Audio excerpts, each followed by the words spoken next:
관련된 장소라고 하면 판문점이나 연천 등 북한과 밀접한 곳에 있는 곳을 떠올리기 쉽습니다.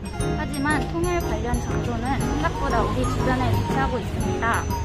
저희는 이번 탐방 계획을 통일부 공식 블로그의 평화기행 소식을 바탕으로 탐방 계획을 세워보았습니다. 지하철 3호선을 타고 안국역 1번 출구에서 내리면 이번 여행이 시작됩니다.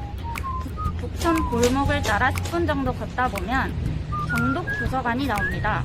1950년 6.25 전쟁이 터진 이후 피란을 떠나지 못한 시민들은 서울에 발이 묶여 3개월간 북한군으로부터 고초를 겪어야 했습니다. 휴전 이후 정부는 안보를 목적으로 당시 400만 명이었던 서울 인구를 한강 이남으로 분산시키고자 하였습니다. 이것이 강남이 개발된 목적입니다. 이 강남 살리기 프로젝트 중 하나가 이번에 소개하게 될 정독 도서관입니다. 정독 도서관을 나와 경복궁 쪽으로 걷다 보면 삼청동 골목이 나옵니다.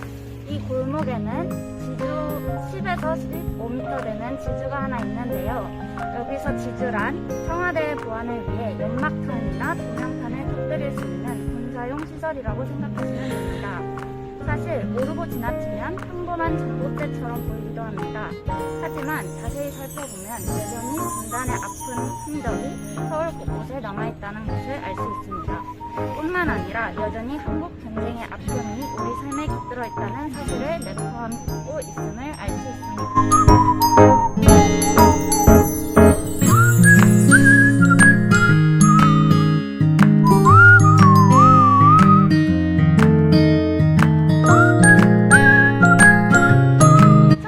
1.12 사태 이후 52년 만에 백악산 철문이 열렸다며 언론이 떠들썩했습니다. 그저 산 입구가 열린 것 뿐인데 왜 이렇게 뜨거웠던 것일까요?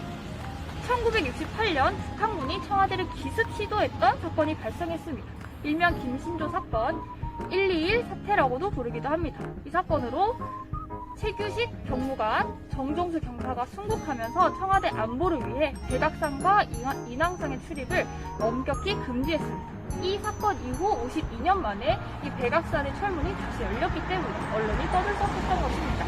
1.21 사태에 대해서 조금 더 구체적으로 말씀드리면 당시 종로의 검찰서장이었던 최규식은 청와대로 향하는 북한 군비들을 검문하여서 막아서 그를 통과할 수 없었던 군비들은 격렬한 총격전을 벌였습니다. 최규식 서장은 청와대를 사수하라 라는 마지막 명령을 내리면서 현장에서 승복하였고 그의 헌신 덕분에 군비들의 청와대 침입을 막을 수 있었습니다. 정종수 경사도 최규식 경무관과 함께 무장 공비할 교전 중 승복하셨습니다. 이러한 이유로 이렇게 동상들이 세워진 것입니다. 청와대로 가는 길에 그들의 동상이 보인다는 점에서 정부의 숭고한 희생에 대한 깊은 애도를 보였다는 것을 알 수 있습니다.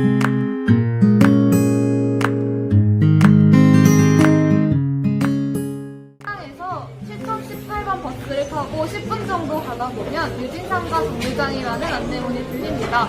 유진상가는 언뜻 듣기에는 평범한 상가처럼 보이지만 사실 이곳은 한국 정부의 전쟁 대비의 상징입니다.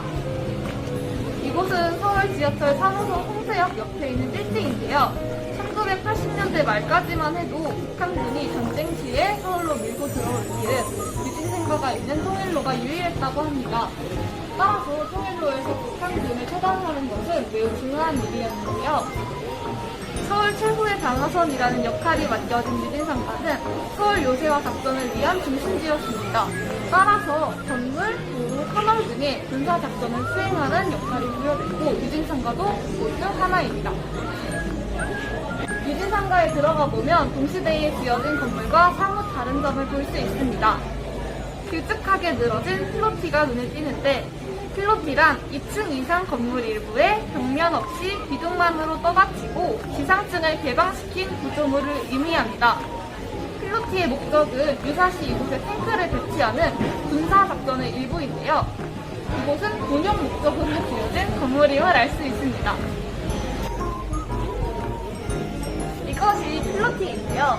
사실 유진상가가 군용 목적 국적의 건물임은 비교적 최근에 알려진 사실입니다. 1985년 유진상과 관련 대법원 판결문에서 이것이 밝혀졌는데 만약 이 판결문이 없었다면 우리는 유진상가가 그저 조금 특이한 구조물로 알려졌을 것입니다. 그동안 남북 간에는 활발한 대화와 교류도 있기도 했지만 전쟁과 경쟁이 있기도 했습니다. 이 기간 동안 남북 주민은 모두 잊을 수 없는 상처를 입었고 여전히 그 상처들은 여러 도시 내에 남아있는데요. 대한민국은 휴전국가입니다. 즉 전쟁이 종결된 것이 아니라 아직 잠시 멈춘 것이라는 의미입니다. 그러기에 당장 남북과 활발한 접점이나 교류가 없더라도 통일은 매우 중요한 문제입니다. 전쟁의 비극이 다시 일어난다면 나의 안전뿐만 아니라 나의 이웃, 나의 가족의 생사도 장담할 수 없기 때문입니다. 우리나라를 지탱하는 헌법 4조에는 대한민국은 통일을 지향하며 자유민주적 기본 질서에 입각한 평화적 통일 정책을 수립하고 이를 추진한다라고 나타나 있습니다. 통일이 힘들지만 결국 우리가 나아가야 할 방향이라는 것입니다. 통일이 손에 잘 잡히지 않고 매우 멀게 느껴질 수 있지만 일상을 멈춰 주위를 둘러보면 꽤 가까운 곳에 있습니다. 바로 남북의 역사인데요. 역사를 잊지 않고 기억하는 것만으로도 평화, 통일을 위해 한 발짝 나아가는 일이라고 생각합니다.